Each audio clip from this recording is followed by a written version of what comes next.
अच्छा, एक भाई ने सवाल किया है, ये पूछ रहे हैं कि गुस्से में तलाक हो जाती है। देखिए, जाहिर सी बात है कि ये जो तलाक तो गुस्से में ही होगी। ऐसा तो नहीं है कि वो एक डिनर कर रहे हैं और बैठ के सारे एक बारबेक्यू पार्टी कर रहे हैं या कुछ बिरयानी खा रहे हैं और शोहर कहेगा मुझे बहुत मज़ा आया, चलिए मैं खुशी में तुम्हें तलाक दे रहा हूँ, चलो है वो तलाक तलाक तलाक, चला मैं तुम्हें तलाक दे रहा हूँ। जाहिर सी बात है गुस्से में एक तलाक गुस्से में ही होती है। अच्छा, अब ये चीज़ जो है ना, गुस्सा एक लफ्ज़ है, लेकिन जो गुस्से की एक ज़ीरो से लेके एक समझे कि एक 10 स्केल तक इसकी एक लिमिट होती है। एक गुस्सा होता है कि समझें कि गुस्से की होते हैं कि समझो कि दोनों में थोड़ी सी डिस्प्यूट हुई है या डिस्प्यूट होती रहती है और शौहर को गुस्से में कहता है देखो मैं तुमसे बिल्कुल खुश नहीं हूँ, देखो मैं बहुत सोच समझ के तुम्हें तलाक दे रहा हूँ, मैं तुमसे खुश नहीं और मैं चाहता हूँ कि इस रिश्ते को ख़त्म कर दूँ। इस किस्म का गुस्सा जो होता है कि यहाँ पे तलाक एक इफ़ेक्ट कर गई है, इट इज़ एक्टिव, एक तलाक हो गई है। अब चाहे वो अगर इसी गुस्से में वो कहता है कि देखो मैं तुमसे खुश नहीं हूँ और मैं रिश्ते को नहीं रखना चाहता, मैं तुम्हें तलाक तलाक तलाक कह रहा हूँ, इस रिश्ते को मैं ख़त्म कर रहा हूँ। अच्छा, इसी दौरान में अगर वो 3 तलाक भी कहता है तो ये please point to be noted, ये फिर भी एक तलाक ही होती है, क्योंकि हो सकता है कि इसके बाद उसका माइंड चेंज हो जाए और हो सकता है कि he can take it back, right. लेकिन please point to be noted, सबसे ज़्यादा जो तलाक़ों की वजह है, this is a very important point.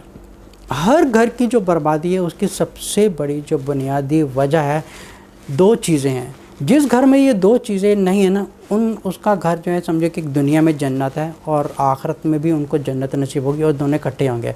इनकी जो मेन जो बुनियादी वजह है ना, वो है शौहर का गुस्सा, नंबर 2 औरत की ज़ुबान। लेकिन जो हमारी बहनें हैं, जो शौहर का गुस्सा है, इनसे भी जो सबसे ज़्यादा तलाक़ों की वजह है वो है औरत की ज़बान और औरत का गुस्सा। अब चाहे मुसलमान हो या गैर मुसलमान हो, अब जितने भी अमेरिका से लेकर या दुनिया भर में जो सबसे ज़्यादा डाइवोर्स की तलाक़ की वजह बन रही है, वो सिर्फ़ इस चीज़ की वजह से बन रही है क्योंकि जो ख़वातीन होती हैं उनकी ज़ुबान इतनी शार्प होती है जिसकी वजह से एक आदमी को भी बर्दाश्त से बाहर हो जाता है, जिसको अमेरिका में कहा जाता है अब्यूज़िव लैंग्वेज कहा जाता है, या उनको कहा जाता है एक वायलेंट लैंग्वेज है या अब्यूज़िव बिहेवियर कहा जाता है। आप समझिए कि होता क्या है कि एक शौहर बाहर से आया है, उसको शायद कोई चीज़ नागवार गुजरी है। Now try to understand the whole logic. एक शौहर बाहर से आया है तो हो सकता है उसको कोई चीज़ नागवार गुजरी है, उसको अच्छा नहीं लगा तो उसने थोड़ी बहुत डांट डपट कर दी, ठीक है। यहाँ से घर में प्रॉब्लम शुरू नहीं होता। प्रॉब्लम शुरू होता है जब उसको औरत पलट के जवाब देती है। अब ये औरत की जो पलट के जवाब देने ना, ये जड़ है घर की बर्बादी की। यहीं से जिस घर में एक बीवी में बात करने का अखलाक है, उस मर्द की ज़िंदगी उस मर्द की ज़िंदगी एक जन्नत जैसी है, वो घर भी जन्नत है। जिस घर में एक औरत की ज़बान है और गुस्सा है, उस मर्द की ज़िंदगी बहुत ही ख़राब है। अब जिस घर में समझे कि एक औरत को बात करने की तमीज़ है, जिस घर में औरत में गुस्सा नहीं है, उसको बात करने के मैनर्स हैं, डिसिप्लिन है, बात करने का एक शऊर है, उसमें बात करने की हिकमत है, इस घर में कभी भी लड़ाई झगड़ा नहीं होता। ये लड़ाई झगड़े की जो घर में जो बर्बादी होती है, सिर्फ़ एक समझें कि जब एक आदमी अगर गुस्सा कर रहा है, ठीक है, अगर उसको उसकी बीवी पलट के जवाब नहीं देती, समझे कि मामला यहीं पे ख़त्म हो जाएगा। थोड़ी देर बाद वो ठंडा हो जाएगा, मामला ख़त्म, बैक टू नॉर्मल। फिर क्या होता है कि जब वो मामला ख़त्म हो जाएगा, उसके बाद जो है वो जो बीवी है उसको एक स्लाइटली अच्छे तरीके से उसके पास बैठ के एक शऊर से, एक अच्छी हिकमत से, उसे मोहब्बत से बात कर सकती है। What was wrong and what was not wrong, एक नाइसली बात कर सकती है। अब होता क्या है कि शौहर घर पे आया या शौहर ने कुछ हुक्म किया, औरत ने बात नहीं मानी। अब क्या होता है कि एक शैतान एक आदमी को अंदर से भड़का रहा है कि वो अपना एक कहते कि अपना रोब झाड़े औरत के ऊपर। अब जो रोब झाड़ने की कोशिश करता है ना, अब आगे से जाहिर सी बात है उसको फूल तो मिलेंगे नहीं। अब जाहिर सी बात है आगे से और भी वो समझे कि जो ख़वातीन होती हैं उनकी ज़ुबान तो एक तलवार से भी बदतर होती है। समझे कि अल्लाह ताला ने एक मर्द को एक फ़िज़िकली पावर दी हुई है, लेकिन हमारी ख़वातीन को एक ज़ुबान की पावर काफ़ी होती है, इतनी उनको ताकत दी होती है। तो घरों की बर्बादी की वजह एक समझें कि एक आदमी का गुस्सा तो होता ही है। अब उसने शुरुआत की है, लेकिन व्हाट इफ़ कि अगर बीवी पलट के जवाब ना दे, अगर वो जो पलट के जवाब नहीं देती, समझे कि उसका मामला यहीं पे ख़त्म हो जाता है। लेकिन होता क्या है कि जब अगर शौहर ने अगर कुछ बात कर दी है तो एक बीवी को चाहिए just cool down and wait until उसका टेम्पर कुछ कम हो जाए। जब उसका टेम्पर कम होगा then she can sit with him and explain him nicely. अब पता क्या होता है कि वो शौहर उससे कुछ कह रहा है, तुमने ये किया, तुमने ये किया, तुम्हें ये क्या करे, तुम्हें तमीज़ नहीं है, तुम्हें फ़लाना फ़लाना फ़लाना ढिमका ये फ़लाना। अब होता क्या है आगे से बमबारी शुरू हो जाती है औरत की तरफ से। अब ये बमबारी होती है ना, यहीं से जो घर उजड़ने की वजह होती है। क्योंकि जब औरत पलट के जवाब देती है, आप समझो कि एक पहले ही थोड़ी सी आग जल रही है, आपने होता क्या कि औरत ने उसके ऊपर और पेट्रोल डाल दिया। अब पेट्रोल में क्या होता है एकदम धमाका आ जाता है, दफ़ा हो जाए, मैंने तुम्हें तलाक दे दी, तुम्हारी कहानी ख़त्म, तुम बस दफ़ा ही हो जाए मुझसे। अब फिर क्या होता है जब दूसरे दिन सुबह उठते हैं, अब ना उसको पता है हुआ क्या था रात को, उसको ये नहीं पता है कि हुआ था क्या। अब दोनों के मुँह ठंडे हैं। अब होता क्या है पे अब ये जो मैंने एक दूसरे लेक्चर में बात की थी कि 3 तलाक से 1 तलाक होती है। अब होता क्या कि जिस मर्द ने 3 तलाक दे दी है वो बेचारा पछता रहा है। अच्छा, एक पॉइंट टू बी नोटेड, ये जितने भी 3 तलाक़ों के फतवे हो रहे हैं ना, इनके ऊपर मेरी पब्लिक से दरख्वास्त है, प्लीज़ ऐसे उलमा से बच के रहें, अपने घरों को ना उजाड़ें।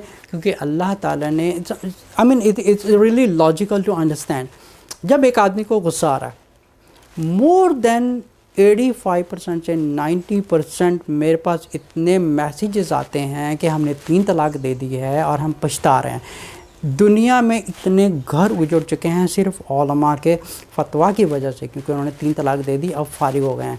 लेकिन मोर देन 90% मर्द हजरात ऐसे हैं जो बेचारे पलट के वापस आते हैं। क्योंकि जाहिर सी बात है जब टेम्परी तौर पे एक बॉम्ब फट रहा है, बॉम्ब फटने के बाद थोड़ी देर बाद जब गुस्सा ठंडा हो जाता है, फिर वो पछता रहा है मैंने 3 तलाक दे दी है, मेरा रिश्ता ख़त्म हो गया है। इसी पॉइंट की वजह से प्लीज़ ये पॉइंट भी नोटेड, 3 तलाक से 3 तलाक नहीं होती, ना रिश्ता ख़त्म होता है।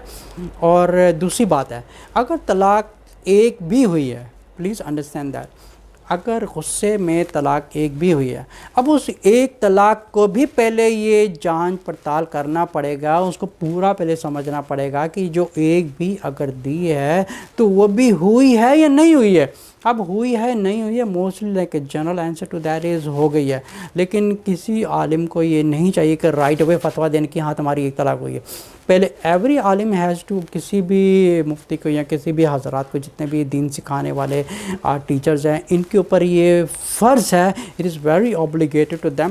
पहले अगर मर्द ने अगर एक तलाक दी है, पहले उस सिचुएशन को देखें कि ये जो एक तलाक हुई है ये भी अगर सही तरीके से हुई है नहीं हुई है। आप समझें कि किसी शौहर ने, अब बात मैं कर रहा था कि गुस्से की एक लिमिट होती है, एक थोड़ा गुस्सा होता है, एक मीडियम गुस्सा होता है, एक हाई लेवल का गुस्सा होता है जिसको समझिए एक ग्रेड 10 कहते हैं। जो लाइटली गुस्सा आता है वो इंसान के होश हवास काबू में रहते हैं। जाओ मैं तुम्हें गुस्से में तलाक दे रहा, मेरी तुम्हारे साथ नहीं बनेगी और बेहतर है कि हम इस रिश्ते को ख़त्म कर दें, मैं तुम्हें तलाक दे रहा हूँ, तलाक तलाक तलाक, ठीक है। अब इस इंसान का ये नहीं कह सकते वो दूसरी सुबह उठ के कहेगा कि मैंने तलाक नहीं दी थी, because he is in a normal anger, उसका एंगर जो है, उसका गुस्सा है वो नॉर्मल एंगर में है। लेकिन एक और गुस्सा है, वो गुस्सा ऐसा है, दफ़ा आ जाओ मुझे, तुझसे तलाक दे रहा हूँ मैं, तुम दफ़ा आ जाओ मेरी ज़िंदगी से, दफ़ा आ जाओ बस तुम, मैं तुम्हें तलाक दे रहा हूँ, तलाक तलाक तलाक। अब एक तलाक ऐसी होती है, ये भी तलाक के फैक्ट्री होती है। एक होता है पागलपन वाली तलाक, दफ़ा आ जाओ तुम, दफ़ा आ जाओ, मैं तुम्हारी शक्ल नहीं देखना चाहता, जस्ट गेट आउट। ये जो गुस्सा होता है कि आप समझें कि ये टोटली ही एक पागलपन वाला गुस्सा होता है।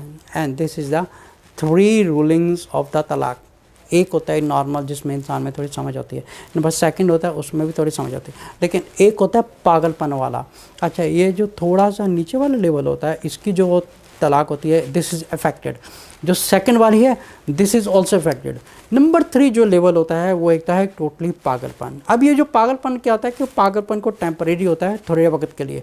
अब वो दूसरी सुबह उठता है, बोलता है अगर उसने 3 तलाक़ें भी दिए ना, फॉर एन एग्ज़ाम्पल, अगर उसकी एक बहुत ही पागलपन में तलाक है, पहली बात है कि वो एक भी तलाक नहीं हुई, please point to be noted, ये एक भी तलाक नहीं हुई। अब जो फर्स्ट लेवल है, जो सेकंड लेवल है, अगर उस आदमी ने 3 तलाक भी दी है या 1 तलाक भी दी है, वो इफ़ेक्ट कर गई है। नंबर 1 पहला level, number 2 second level, this is affected हो गई है। लेकिन अगर उसने 3 तलाक भी दी है, आप तो समझो कि फिर भी उसकी 1 तलाक इफ़ेक्ट हो गई है। लेकिन ये जो तीसरा लेवल होता है कि टोटली ही एक losing his control and he is in extremely anger mood में है, तो समझे कि this is not affected, not even one, तो एक भी नहीं होती। अच्छा, फिर क्या होता है कि अगर जो पागलपन वाली तलाक होती है ना, ये मोस्टली जो हमारे भाई हैं, सबसे ज़्यादा ये क्या होता है कि फिर जब दूसरी सुबह उठते हैं, फिर इनका मूड ठंडा होता है, फिर इनका दिमाग ठंडा होता है। अब वो रो रहे हैं, बीवी भी रो रही है, तुमने मुझे 3 तलाक देती। अब इनकी बर्बादी यहाँ नहीं होती, इनकी बर्बादी असल होती है जब ये फतवा लेने के लिए दूसरे लोगों से चले जाते हैं। वो बोलते हैं हाँ जी तुम्हारी तो रिश्ता ख़राब हो गया, तुम्हारा तो रिश्ता टूट गया। इतने बेगैरत उलमा हैं, ये अपने मज़हब को नहीं छोड़ रहे हैं और अपने इनके जो बुज़ुर्ग कह के गए उनको नहीं छोड़ रहे हैं, किसी मज़हब को नहीं छोड़ रहे हैं, लेकिन घर को नहीं देख रहे हैं कि लेट्स अंडरस्टैंड दिस कि ये भी तलाक हुई है या नहीं हुई है, पहले इस चीज़ को एक जान पड़। आप समझिए कि अगर कोई तलाक के बारे में सवाल करता है ना, तो हमें उससे कम से कम 10-20 सवालात पूछने पड़ते हैं बेस्ड। आप समझिए कि जैसे एक गोल्ड होता है, हम गोल्ड को पता नहीं वो केमिकल के साथ टेस्ट करते हैं, फिर उस गोल्ड को क्या होता है कि किसी कसौटी पर रगड़ना पड़ता है, किसी और केमिकल में डालना पड़ता है। हम उसको तब तक उसका रिज़ल्ट नहीं दे सकते जब तक हम उसको पूरा एक जो केमिकल स्केल्स होता है उसके ऊपर हम पूरा टेस्ट पे नहीं डालेंगे। I can not give my फतवा, I can not give my ruling until I know the whole situation what is going on. तो होता क्या है कि ऐसे लोग जो होते हैं वो जाके उलमा के पास चले जाते हैं, जी हमारी तलाक हुई है या नहीं हुई है। वो बोल देते हैं हाँ जी ਤੁਹਾਡੀ तलाक हो गई है, ਤੁਹਾਡੀ फेल हो गए है, ਤੁਹਾਡਾ घर उजड़ गया है, हूँ तुसी जाके हलाला कराओ, तुसी ये करो, तुसी फलाना करो, ढिमका करो। वहीं पे एक आदमी को चाहिए जूता उठाए, ऐसे उलमा के सर पे मारे। पहली बात है कि ऐसे जो मर्द हज़रात होते हैं जिनका घर नहीं उजड़ा, इनके ऊपर ज़िम्मेदारी है ऐसे उलमा के पास ना जाएं। ख़ास तौर पे इनसे गुजारिश की जाती है कि ऐसे फ़िरका वाले उलमा के पास ना जाएं, क्योंकि अल्लाह ताला ने कुरान में फरमाया तलाक़ु मर्रतान, ठीक है, तलाक 2 दफ़ा है। फिर अल्लाह ने इसमें बीच में एक गुंजाइश रखी है। अब समझे कि this is really logic point to be noted. एक आम इंसान को भी ये चीज़ पता होगी कि जब इंसान का गुस्सा ठंडा होता है, वो कहता है, अच्छा समझिए कि किसी के साथ, आपके दोस्त के साथ झगड़ा हुआ है, ठीक है, जब झगड़ा होता है ना, दूसरी सुबह फिर दोबारा एक दूसरे को कॉल कर देते हैं, हाँ भाई यार सॉरी मैंने तुमसे ये कहा था मैंने। This is very logical answer कि जितने भी घरों में तलाक़ें होती हैं, मोर देन 90% लोग आते हैं, I have thousands hundreds of messages, they say the same thing कि हमने तलाक दे दी है और अब हम पछता रहे हैं। मोर देन 90% पूरी दुनिया पर समझिए कि जितने मुसलमान हैं यहाँ पे यही चीज़ हो रही है। मोर देन 95% या 90% लोग होते हैं वो वापस पलट के आते हैं कि I want to accept my wife because मैंने उससे मैं तलाक दे दी। फिर क्या होता है कि ये उलमा के पास चले जाते हैं, जितने फ़िरके वाले उलमा हैं इनके पास जाके पूछते हैं कि जी मैंने अपनी बीवी को मैंने गुस्से में तलाक दी थी। अब वो जाहिल आलिम है ना, जाहिल आलिम की पहचान यही है, उसको डायरेक्ट आंसर कर देगा कि हाँ तुम्हारी तलाक हो गई है, तुम फारिग हो, बस तुम्हारे घर उजड़ गया, जाके तुम हलाला कराओ। इनके कहता हूँ कि बस अल्लाह इनकी मग़फ़िरत करें, क्योंकि इनका भी कसूर नहीं है। इन्होंने जिस वो सिस्टम ऑफ एजुकेशन से तालीम ली होती है, ये भी वो लोग कहते हैं, ये लोग कह रहे हैं, they give you directly answer, हाँ तुम्हारी तलाक हो गई है। इनको पहले चाहिए कि they have to spend the time. जो काउंसलिंग के लिए, अगर समझिए कि मेरे पास अगर कोई क्लाइंट आता है, he ask me a question, तो कि सर मैंने अपनी बीवी को तलाक दी थी, क्या मेरी तलाक हो गई है ना। मैं उसको अगर डायरेक्टली मैं ये नहीं कह सकती कि हाँ तुम्हारी तलाक हुई है नहीं हुई है। पहले मुझे ये देखना है कि what is the situation, what is going on, और कैसे तलाक दी थी, किस बेस पे तलाक दी थी, क्या बीवी को हैज़ था, बीवी प्रेग्नेंट थी, या तुम्हारी क्या हालत है। सो हमें उनसे एक लिस्ट ऑफ क्वेश्चंस पूछने पड़ते हैं। बेस्ड ऑन दैट आंसर्स फिर मुझे उनको जवाब देना पड़ेगा कि हाँ तुम्हारी तलाक एक भी वाक़या हुई है या नहीं हुई। एक भी, पहले एक अगर एक भी हुई है नहीं हुई है, बेस्ड ऑन दैट, क्योंकि इसमें एक रिज्यू का चांस रखा गया है। So you can do a reuse back, it's okay. अगर एक भी तलाक हुई है देन देखें ये नौबत आने की वजह क्या है। ये नौबत आने की वजह है एक मर्द का गुस्सा, नंबर 2 एक औरत की ज़बान। लेकिन जिस घर में अगर आदमी में थोड़ा बहुत गुस्सा है, लेकिन सबसे ज़्यादा जो घर उजड़ने की, डोमेस्टिक वायलेंस की जो सबसे बड़ी बुनियादी वजह है वो है औरत की ज़बान। अच्छा, अब मैं दूसरे टॉपिक के ऊपर बात करता हूँ। औरत ज़बान क्यों चलाती है? आप समझें कि कुछ ऐसे होते हैं अब्यूज़िव वर्ड्स यूज़ करती है, हार्श वर्ड्स यूज़ करती है, बिटर टॉन्टिंग वर्ड्स यूज़ करती है, एक्यूजिंग करती है। अब ये ऐसे जो वर्ड्स होते हैं एक शौहर को एक नागवाज गुजरते हैं। अब जब उसको नागवाज गुजरते हैं तो आदमी समझे कि ऐसा होता है कि उसके गुस्से के ऊपर किसी ने एक पेट्रोल डाल दिया। अब जो पेट्रोल डालेंगे, गैसोलीन डालेंगे, ऊपर से एक माचिस की तीली फेंकेंगे तो क्या होगा? अब ऐसा तो नहीं होगा वो ठंडा होगा, वो एकदम धमाके की तरह फट पड़ेगा। अगर हमारी जो बहनें हैं अगर अपनी ज़बान पर काबू रखें तो ये नौबत कभी भी नहीं आती। अब ये वजह है कि औरतें ज़बान चलाती ही क्यों हैं, इसकी काफ़ी वजूहत होती हैं। एक तो ये होता है कि मोस्टली जो इनका मंथली पीरियड्स होते हैं, इस दौरान में शौहर को he has to be careful. इस दौरान में एक शौहर को समझना चाहिए, अगर वो दना किस्म का है, उसमें अगर हिकमत है तो उसका समझना चाहिए कि ये जो दौरान होता है ना, तो औरत एक बहुत सेंसिटिव स्टेज में होती है। आप देखें दुनिया में जो जितने भी औरतें जेलों में हैं, इनमें सबसे ज़्यादा जो अमेरिका में देखा गया है, अब जो दूसरी दुनिया को मुझे नहीं पता, लेकिन अमेरिका में ये देखा गया कि जितनी मेजॉरिटी औरतें जेलों में हैं, इन्होंने अपने जो मंथली पीरियड था इस दौरान में इनसे क्राइम हुआ है।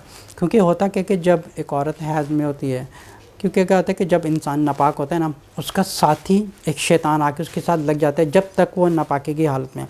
अब शैतान की कोशिश होती है कि ये जो कुछ दिनों का टाइम फ्रेम है ना, इस टाइम पीरियड में यही मौका है, इससे कुछ ऐसा करवा दो कि बहुत बुरी बर्बादी हो जाए।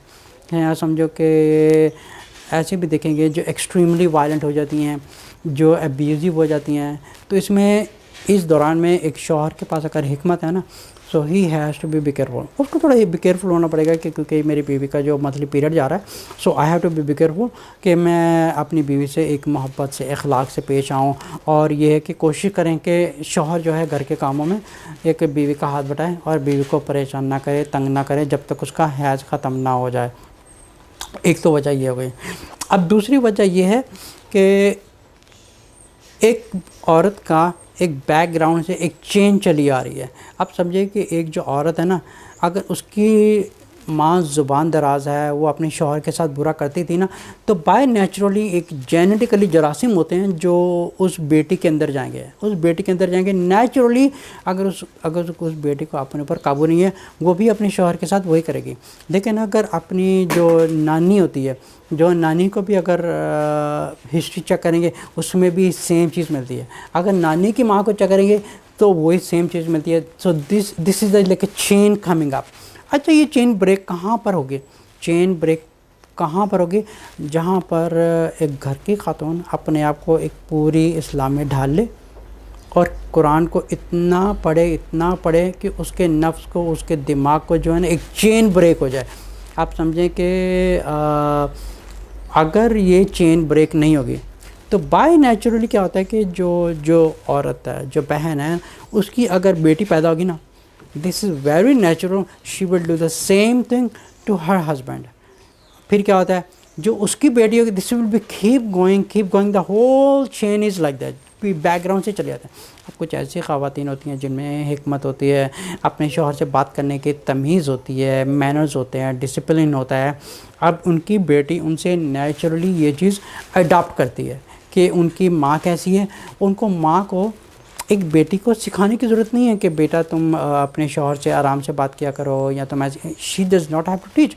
क्योंकि उसकी अगर माँ उसके अपने शौहर के साथ अच्छा ट्रीट कर रही है, एक हिकमत से बात कर रही है, एक अच्छे लहजे में बात कर रही है, एक अच्छे मिजाज में बात कर रही है, अगर वो शौहर को अपने सर का ताज समझती है, आप समझें कि जिस तरह एक अल्लाह ताला ने एक माँ को ज़रिया बनाया, एक आदमी की जन्नत का ज़रिया, इसी तरह हमारी जो बहनें हैं इनमें ये बहुत ख़राबी है। इनको ये पता नहीं है कि रसूल सल्लल्लाहु अलैहि वसल्लम ने फरमाया कि जो शौहर है ये औरत की जन्नत है या उसके लिए जहन्नम है।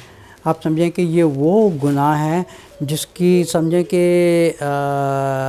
ऐसी मिसाल ले लें कि अल्लाह ताला उनको इतना जलाता रहेगा, इतना जलाता रहेगा, वो जलती रहेंगी, जलती रहेंगी, जलती रहेंगी कि कोयला बनेगी, अल्लाह उनको फिर ज़िंदगी देगा, वो फिर कोयला बनेगी, फिर उनको ज़िंदगी। मिसाल दे रहा हूँ कि इस किस्म की सिचुएशन होगी। लेकिन बेस्ड उन्होंने जो एक कलमा पढ़ा होगा, शिरक नहीं किया होगा, फिर इस बेस के ऊपर जो है अल्लाह ताला उनको फाइनली एक बख्शिश कर देगा, जाओ मैंने तुम्हें माफ़ कर दिया है। लेकिन ये हमारी बहनें समझ लें कि जो शौहर की इज़्ज़त होती है ये आप समझें कि बाप से। देखिए जिस तरह एक आदमी की जो जन्नत का ज़रिया होता है वो उनकी माएँ होती हैं, इसी तरह जो ख़वातीन हैं इनकी जन्नत का ज़रिया उनका शौहर होता है। अच्छा, ये एक और चीज़ वेरी इम्पॉर्टेंट है, औरतें ऐसा क्यों करती हैं? औरतों की, जैसे मैंने आपको पहले बताया कि ये कि इनके जो मंथली पीरियड होते हैं इस वजह से उनको बेकाबू होती हैं। दूसरा ये है कि उनकी माएँ ऐसी हैं, और क्योंकि उन्होंने जैसी वो खुद हैं वो नेचुरली वही चीज़ उनकी बेटियों ने अडॉप्ट किया हुआ है। और उनकी नानी भी ऐसी है, नानी की माँ भी ऐसी है, उनकी परनानी भी ऐसी, सारी एक समझे कि पीछे से एक बदतमीज़ों की, एक ज़ुबान दराज़ों की, एक माँ की एक चैन ही चली जाती है। ऐसे आदमी की जो ज़िंदगी है ना वो एक जहन्नम है, जहन्नम। आप समझिए कि वो ज़िंदगी में कभी भी सुख नहीं पाएगा जहाँ पे एक ज़ुबान दराज औरत रहती है, जहाँ पे एक इज़्ज़त नहीं है। अच्छा, होता क्या है कि इसमें जो मर्द का कम किरदार होता है और औरत का ज़्यादा किरदार होता है, क्योंकि they are the more victim of शैतान दैन द मैन। क्योंकि होता क्या कि एक तो हैज़ का भी पीरियड, एक तो हैज़ का भी टाइम होता है, दूसरा है कि बैक से चैन रिएक्शन चला होता है। बल्कि अच्छा, माएँ क्या आती हैं, माएँ क्या जानबूझ के अपनी बेटी को ऐसा सिखाती हैं? माएँ जानबूझ के अपनी बेटी को सिखाती नहीं हैं। लेकिन होता क्या है कि इसकी भी काफ़ी वजूहत होती हैं। इसकी वजह यह है कि उनके घर का माहौल कैसा है। क्या माँ ने कभी अपनी बेटियों को ये बिठा के तालीम दी है कि शौहर की इज़्ज़त क्या होती है? अब जाहिर सी बात है, जो माँ अपने शौहर के साथ बदतमीज़ी कर रही है वो अपनी बेटी को क्या सिखाएगी? वो जाहिर सी बात है, वो एक समझो कि पैदा हो गई है, स्कूल गई है, उठा के शादी कर देते हैं। ना कभी तहज़ीब सिखाई, ना अखलाक सिखाया है, ना बात करने की तमीज़ तक नहीं होती। ये हालत होती है क्योंकि it's naturally coming from the back.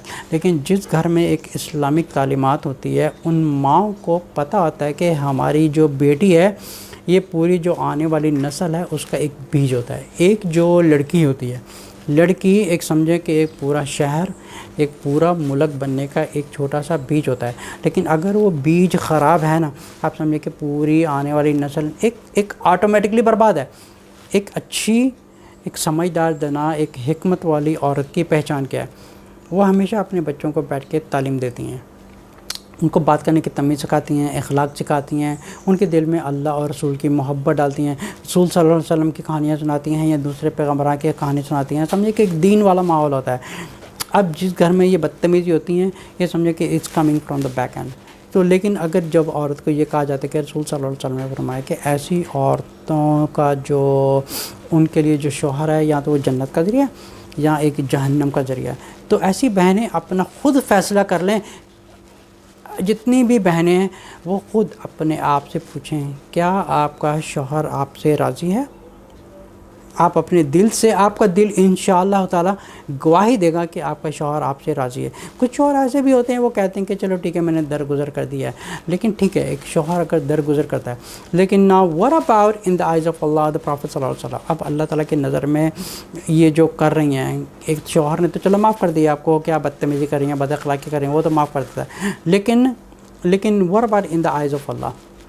चलिए मैं टॉपिक कहीं और तरफ ले गया, टॉपिक शुरू हुआ था क्योंकि दूसरी बातें भी ऐड करते थे ताकि लोग दूसरी चीज़ों से भी एक बेनिफिट ले लें।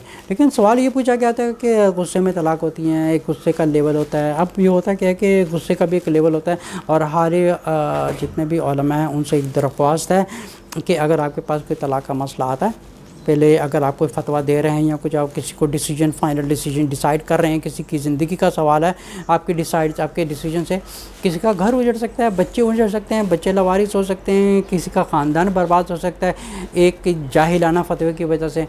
पहले अगर आपके पास मसला आता है तो मेरी जितने भी उलमा हैं उनसे दरख्वास्त है पहले उनके सवाल का उनको एक जनरल आंसर जो है वो है तलाक हो गई है। लेकिन एक आलिम को चाहिए कि इसके साथ ही उनको ये भी कहे कि हमें ये भी देखना पड़ेगा कि वो जो एक तलाक है वो हुई है या नहीं हुई है और किस सिचुएशन ही है। So we have to go through all the list of questions. So once we get all the questions then we are able to give the final ruling and we are able to give a final फतवा that ये तलाक हुई है या नहीं हुई है। और अगर 3 भी दी है तो एक हुई है, अगर एक भी दी है वो भी अगर हुई है या नहीं हुई है पहले भी जानना बहुत ज़रूरी है। लेकिन जो नीचे लेवल का गुस्सा होता है कि नॉर्मल बात हो रही है, थोड़ी सी डिस्प्यूट हुई है, अगर शौहर मियाँ बीवी में ऑलवेज़ कॉन्फ्लिक्ट हो रही है, ऑलवेज़ डिस्प्यूट हो रहा है, तो उनको चाहिए आपस में बैठ के इस तरह बात करें कि देखें हमारा रिश्ता चल नहीं सकता, मैं चाहता हूं कि आप भी अपनी ज़िंदगी नई शुरू कर लें, मैं भी अपनी ज़िंदगी नई शुरू करूँ, तो बेहतर है कि मैं इस रिश्ते को ना ख़त्म कर रहा हूँ और मैं आपको तलाक दे रहा हूँ। अगर वो तलाक 1 दे रहा है या 3 भी दे रहा है it will be counted as a 1। दूसरा है मीडियम का, मैंने वो भी आपको समझा दिया है कि किस किस्म का गुस्सा होता है, इसमें भी तलाक इफेक्ट हो जाती है। एक होता है पागलपन वाला गुस्सा, पागलपन वाले गुस्से में तलाक होती ही नहीं है, चाहे वो 1 दे या 3 दे होती नहीं है। तो जितने भी हज़रात हैं इनसे मेरी दरख्वास्त है कि जितनी उलमा के पास जाते हैं प्लीज़ ऐसे उलमा के पास ना जाएं, उसके पास जाएं जो एक हिकमत वाले हैं, जो पहले आपको सवालात पूछें, जो आपको डायरेक्टली आंसर देना आप समझ जाएं कि ये इसमें इतनी हिकमत नहीं है कि किसी को सही तरीके से बात कर सके। हर आलिम का चाहिए कि जब भी वो फतवा दें, जितने आप किसी के पास फतवा लेने जा रहे हैं कि हमारी तलाक हुई नहीं हुई है, ऐसे आलिम को चाहिए कि पहले उनके सारे सवालों की लिस्ट खोले कि किस सिचुएशन में हुई है, कैसे। अब ये थोड़ी है कि एक इंसान बेहोश पड़ा हुआ, बेहोशी में तलाक हुई है, अब जो सवाल पूछने वाला वो पूछ रहा है कि इसने मुझे तलाक दे दी है, तो वो फतवे में कह देगा भाई आपका रिश्ता टूट गया। उसने ये भी नहीं पूछा कि आपकी किस हालत में तलाक हुई है, क्या वो शौहर किस हालत में था, क्या उसका हवास काबू थे, सिचुएशन कहती है। So we have to go through all the list of the questions before we issue our ruling. तो अगर कोई गुस्से में तलाक दे रहा है तो ये भी एनालाइज करना पड़ेगा, ये भी we have to go through the all the list of the questions कि ये तलाक हुई नहीं हुई। अगर जो फर्स्ट लेवल वाली तलाक है वो भी हो गई, दूसरा लेवल है उसमें भी हो गई। लेकिन अगर कोई कह रहा है कि मैंने पागलपन में तलाक दी है, so this is not effective, क्योंकि उसका दिमाग काबू नहीं है, वो एक totally loss is control and everything, तो उसको काबू नहीं है। अब होता क्या है कि ये भी पॉइंट टू बी नोटेड, ये जो तलाक़ों के फतवा देने वाले लोग हैं इनको ये नहीं पता कि घरों की जितनी घर उजड़ रहे हैं पाकिस्तान, इंडिया में, बांग्लादेश में या मेजॉरिटी मैनी कंट्रीज़ हैं, बट मोस्टली ये देसी कंट्री में हो रहा है, लाइक इंडो पाकिस्तान, बांग्लादेश वगैरह जैसी कंट्री में ये हो रहा है कि समझें कि ये फतवा लेने के लिए चले जाते हैं कि हमारी तलाक हुई है या नहीं हुई, तो क्या होता है कि उनको फतवा मिल जाता है कि आपकी तलाक हो गई है। तो उनको पहले ये देखना चाहिए कि उनकी तलाक हुई है नहीं हुई है, क्योंकि होता क्या है कि अगर वो उनका घर उजाड़ दिया, लेकिन अगर जो वेरी कॉमन आंसर है दिस इज़ दिस कि मेजॉरिटी मोर देन 95% लोग जो है वो पछताते हैं कि हमने तलाक दे दी है। फिर अब जो 95% जो लोग पछता रहे हैं, अब जो जितने उलमा हैं उनको बता रहे हैं कि तुम्हारा घर उजड़ गया है, तुम्हारा घर ख़त्म हो गया। मैं बता रहा हूँ कि मोर देन 95% जो पछता रहे हैं अब उनकी भी ज़िंदगी साथों में गर्क कर रहे हैं। इसलिए अल्लाह ताला ने कुरान में फरमाया तलाक मर्रतान, में तलाक 2 दफ़ा है। आप समझें कि अगर आपने, अब अल्लाह ताला ने एक नहीं कहा कि अगर एक, अल्लाह ताला ने कुरान ने ये नहीं कहा कि अगर एक दफ़ा में, अगर एक ही बैठक में 3 तलाक़ें शूट कर दी हैं तो आपका रिश्ता ख़त्म हो जाएगा। तो अल्लाह ताला ने फरमाया कि एक तलाक़ के बाद इद्दत का वक़्त है, आपको ये गुजारना पड़ेगा। अब ये जितने भी उलमा फतवा दे रहे हैं they are following their elders, they are following their own madhab, they are following their own firqa scholars. So basically they have to go through many logical questions to answer properly. It's not that you can shoot the answer and you can destroy somebody's family. तो पहले ये जानना बहुत ज़रूरी है कि अगर गुस्से में तलाक़ हुई है तो जो किस हालात में तलाक़ हुई है, और थोड़े गुस्से में तलाक़ हुई है, ज़्यादा गुस्से में तलाक़ हुई है। अगर ऐसा थोड़ी है कि वो जल्दी से किसी को फतवा कि तुम्हारा घर उजड़ गया, उसको बोला खुदा करे ऐसे उलमा का घर उजड़ जाए जो ऐसे फतवे देने वाले हैं। इनको पता नहीं।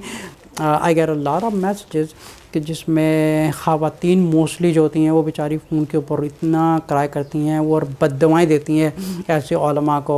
और ऐसे कुछ उलमा हैं जो पाकिस्तान टीवी पे आते हैं, मैं अभी किसी का नाम नहीं लेना चाहता, उन्होंने मुझे डायरेक्टली कंप्लेंट की है कि ये जो उलमा हैं ये कितने लोगों के घर उजाड़ चुके हैं। तो बेसिकली उन उलमा का भी कसूर नहीं है, ये पब्लिक का कसूर है, क्योंकि ये कुरान तो पढ़ती नहीं है, ना तो उसको अंडरस्टैंड करती हैं, ना उसकी तफसीर पढ़ती हैं, फिर बाद में उसमें और एनालाइज़ करें, फिर और उलमा के साथ बैठ करें और इसके बारे में ज़्यादा से ज़्यादा एक ओपिनियन इकट्ठी करें कि what is the proper answer for this one. तो ख़ुद जजमेंट करें, ना कि ये ना किसी के पीछे लग के अपने घर को ये बर्बाद कर दें। अस्सलाम वालेकुम वरहमतुल्लाहि वबरकातुहू।